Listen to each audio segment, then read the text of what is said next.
पिथौरागढ़ तहसील बंगापानी के ग्राम सभा पत्थरकोट में दैवीय आपदा से भूस्खलन होने से खतरे की जद में आ गया था, जिससे सभी प्रभावित परिवारों को प्राथमिक विद्यालय में बैठाया गया था। लेकिन 5 माह बीतने के बाद भी अभी तक सुरक्षात्मक निर्माण कार्य नहीं किया गया है। इसीलिए पीड़ित परिवार के लोगों ने शीघ्र कार्य करने के लिए जिलाधिकारी को ज्ञापन भेजकर सुरक्षात्मक कार्य करने की मांग की है। अभी मैं आपदा प्रभावित ग्राम सभा पत्थरकोट में हूँ। जुलाई माह में दैवीय आपदा से ग्राम सभा पत्थरकोट के बेलथौर तोग और भैंसखाली तोग, जुलगीधार तोग और रतगढ़ी तोग में भूस्खलन होने से वहाँ के लोगों को बहुत परेशानियों का सामना करना पड़ा और आपदा प्रभावित परिवारों को स्कूल में बिठाया गया था, पर अभी तक ना ही भूगर्भीय निरीक्षण किया गया है, ना ही सुरक्षात्मक कार्य किया गया है। इसलिए मैं जिलाधिकारी महोदय और शासन प्रशासन से मांग करता हूं कि तत्काल सुरक्षात्मक कार्य किया जाए, ताकि ये तीनों चारों तोगों के लोगों को भविष्य में खतरा ना हो। और यही जिलाधिकारी जी से मैं मांग करता हूं। धन्यवाद। अल्मोड़ा के द्वारहाट चौकोटिया विधानसभा में द्वारहाट के कुमाऊं इंजीनियरिंग कॉलेज के पास लगभग 2 दशक से लंबित केंद्रीय विद्यालय को लंबे संघर्ष के बाद भारत सरकार के केंद्रीय कैबिनेट से स्वीकृति मिल गई है। केंद्र के जारी सूची में देश के 85 केंद्रीय विद्यालयों को मंजूरी मिली है, जिसमें अल्मोड़ा के द्वारहाट में भी एक केंद्रीय विद्यालय स्वीकृत हुआ है, जिसके लिए भूतपूर्व सैनिक संगठन के साथ साथ क्षेत्रवासियों में भी खुशी की लहर छा गई है। गौरतलब है कि केंद्रीय विद्यालय की मांग को लेकर क्षेत्रीय जनता लगभग 20 वर्ष से संघर्षरत थी। विद्यालय खुलने पर मैं सैनिक प्रकोष्ठ को, हमारे स्वर्गीय नंदावल्लभ मठपाल जी, हमारे विनोद जोशी जी, पूरा सैनिक परिवार और हमारे क्षेत्रीय विधायक माननीय मदन सिंह बीज जी, सम्मानित सरकार, केंद्रीय सरकार और संबंधित अधिकारीगण, मैं सबका आभार प्रकट करना चाहता हूँ। ये केंद्रीय विद्यालय वर्ष 2012 या 14 के बीच में खुल जाता।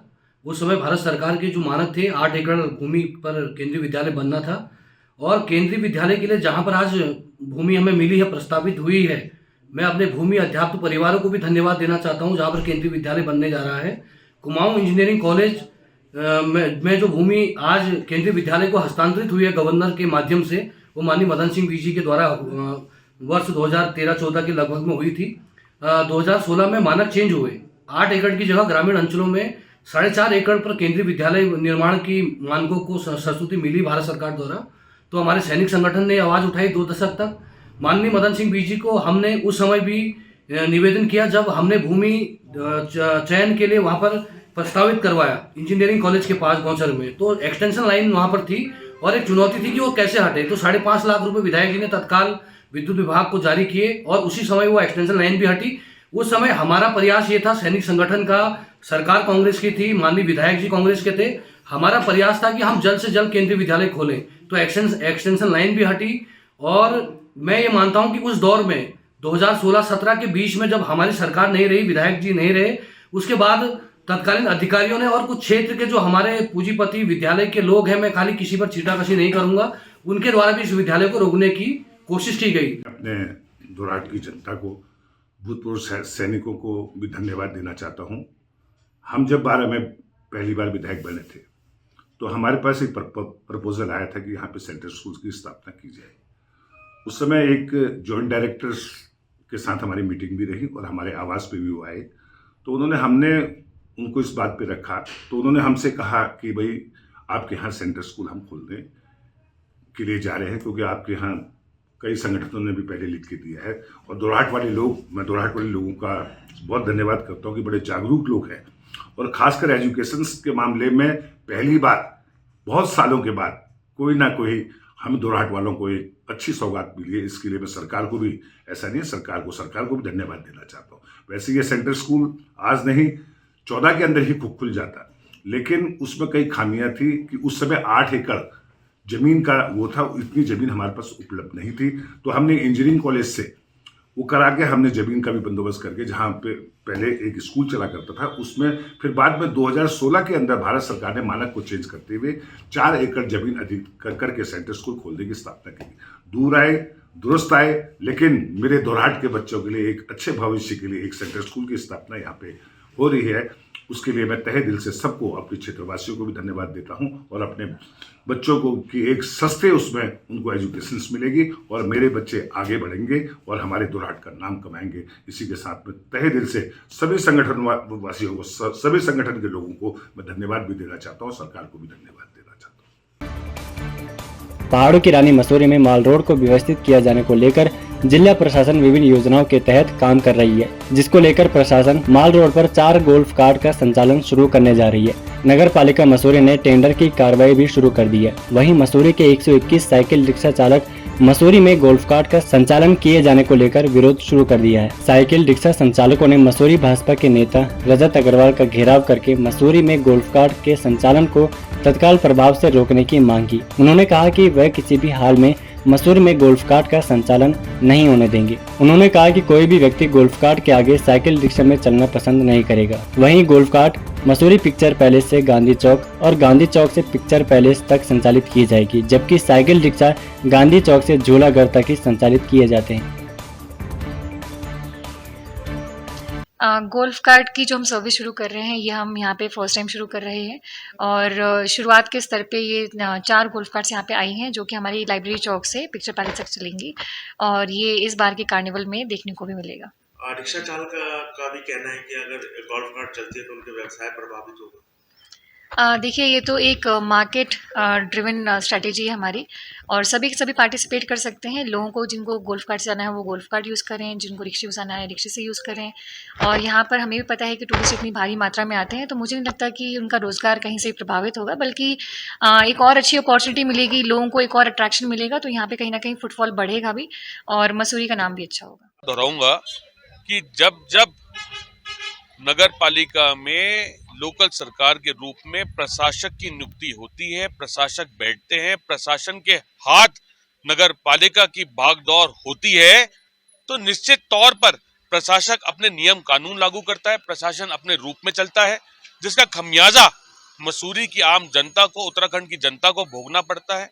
नगर निकाय के चुनावों में की देरी के कारण प्रशासकों के पास आज नगर पालिका का हक है। रिक्शा चालक भाइयों ने आज मेरा घेराव किया, मुझे बताया कि वो गोल्फ कार्ट का विरोध कर रहे हैं, जबकि इससे पूर्व में मैं रिक्शा चालकों की बात करके उप जल अधिकारी महोदया से कराया था। पर गंभीर विषय इस बात का है कि बिना जनप्रतिनिधियों की बात सुनकर, बिना जनता से बात कर अगर प्रशासन कोई भी नया फैसला लागू करता है तो उसका खमियाजा जो है वो मसूरी की छवि पर पड़ेगा, यहाँ के गरीब जनता पर पड़ेगा, यहाँ के निवासियों पे पड़ेगा, यहाँ की अर्थव्यवस्था पे पड़ेगा, टैक्सी चालकों पे पड़ेगा, मजदूर भाइयों पे पड़ेगा। अब से नगर पालिका भंग हुई है। पिछले 5 वर्ष नगर पालिका के एक काले वर्ष के रूप में निकले और जब वो वर्ष खत्म हुए तो हमने ये सोचा, हमने माना कि अब आने वाला समय अच्छा होगा, प्रशासक के रूप में बेहतर होगा, नए निर्वाचित अध्यक्ष के रूप में बेहतर होगा। पर चुनाव ना होने के कारण, प्रशासक के बैठने के कारण आज मसूरी की जनता से जो कनेक्ट है, जो बातचीत का माहौल है, जो सुझाव देने और लेने का माहौल है, वो नहीं है। आज अफसरशाही पूर्ण रूप से समस्त मसूरी की जनता पर हावी है। चाहे वो गांधी चौक पे आप निर्माण कार्य देख लीजिए, चाहे वो केम्प्टी रोड पे डिवाइडर लगाना कह लीजिए, चाहे वो गोल्फ कार्ट का संचालन कह लीजिए, चाहे वो बैरियर की टाइमिंग को 10 बजे से बढ़ाकर 12 बजे का कर लीजिए। हम हर रूप में प्रशासन के साथ, राज्य सरकार के साथ हैं, पर हम चाहते हैं कि पहले जनता की आवाज प्रशासनिक अधिकारी सुने और बीच का रास्ता निकालते हुए, बात करके हुए समझौते के रूप में आगे कार्य करें। मैं आपके चैनल के माध्यम से सरकार को भी ये बताना चाहता हूँ, ये गरीब लोगों की रोजी रोटी का सवाल है। रोजी रोटी के लिए आदमी जो है कि किसी भी हद तक जा सकता है और हम किसी भी हालत में गोल्फ कार नहीं चलने देंगे, चाहे हमें अपनी जान की बाजी भी लगानी पड़े कुर्बान, लेकिन गोल्फ कार को हम घोर विरोध करेंगे और उसको हम चलने नहीं देंगे। भूख हड़ताल भी करेंगे और सरकार को भी मैं जो है आग्रह करना चाहूंगा कि हमारे संगठन ने मांग कर रहे हैं कि हमें, अगर आप जो है मजदूरों की हालत को जो है मसूरी में विकास करना चाहते हैं, तो ये जो है पर्यटकों की जो है वो भी डिमांड भी है कि यहाँ पर ई रिक्शा चलना चाहिए और ई रिक्शा जो है हम लोगों को दिया जाए और गोल्फ कार का हम घोर विरोध करें। और किस गिरोह किया है रजत जी का, रजत जी से हमने एक निवेदन किया है कि अगर मसूरी में अगर ये गोल्फ कार चलती है तो उसका हम घोर विरोध करेंगे। क्योंकि हमने जो है गोल्फ कार्ड के उसमें विषय में जो है एसडीएम महोदय को भी और डीएम महोदय को भी जो हमने लेटर दे रखा है कि मसूरी में गोल्फ कार्ड नहीं चलेगी। पहले जो है रेंटल वाली स्कूटियों ने हमारा रिक्शा वालों का रोजी रोटी ठप कर दी है। अगर गोल्फ कार्ड चलती है तो हमारे रिक्शा वाला कहाँ जाएंगे? ये तो भूखे मर जाएंगे, इनके बाल बच्चे कहाँ क्या खाएंगे यहाँ पे? पहले यहाँ पे काम नहीं है, धाम नहीं है। हम सरकार से निवेदन करते हैं और मंत्री जी से भी निवेदन करते हैं, शासन प्रशासन से निवेदन करते हैं कि गोल्फ कार्ड को मसूरी में नहीं लाया जाए। अगर लाना है तो इन रिक्शा वालों के लिए जो है ई रिक्शा दीजिए और शटल सेवा में जो है ये रिक्शा वाला अपने जो है सेवा दे सके। पर अगर गोल्फ कार्ड आती है फिर अगर गोल्फ कार्ड आती है तो हम घोर विरोध करेंगे, चाहे उसके लिए चक्का जाम करना पड़े, चाहे किसी भी हद के लिए जाना पड़ेगा, हम जाएंगे उसके। विंटर लाइन कार्निवल का भी विरोध कर सकते हैं, उसका विरोध करेंगे। हम यहाँ पे कोई काम नहीं होने देंगे, हम अपना चक्का जाम कर देंगे। आपकी इस पर क्या राय है, हमें कमेंट कर जरूर बताएं। इसके साथ ही आप हमारे YouTube चैनल को सब्सक्राइब कीजिए। आप हमें Facebook, Instagram, Twitter पर फॉलो भी कर सकते हैं और संवाद 365 के साथ एक क्लिक में जुड़ने के लिए डाउनलोड कीजिए संवाद 365 ऐप।